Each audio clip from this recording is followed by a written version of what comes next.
Latvijas basketbola līgas 3. divīzijas turnīrā Sporta klubs Rūjiena savās mājās uzņēma Olimpisko centru Limbaži. Spēle iesākās rezultatīvi, kā vienai tā otrai komandai.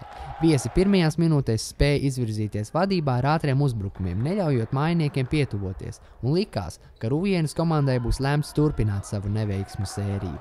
Bet spēles tālākie notikumi parādīja ko citu. Lai gan pirmā ceturdaļa tika zaudēta, otrajā rūjienieši pierādīja, ka ir spējīgi uz cīņu, un pateicoties komandas aktīvajai darbībai laukumā, pirmais puslaiks noslēdzās Sporta kluba Rūjiena labā ar 17 punktu pārsvaru. Otrais puslaiks jau ritēja daudz mierīgāk, un viesi punktu starpību samazināja, taču vadībā vairs izvirzīties viņiem neizdevās. Nobeigumā Rūjienas komandas vinēja uzvaru ar 90-72. Spēles rezultatīvākie spēlētāji bija Elvijs Švēde un Artis Penka ar 20 gūtajiem punktiem. Patreiz komandai ir 5 uzvaras un 4 zaudējumi.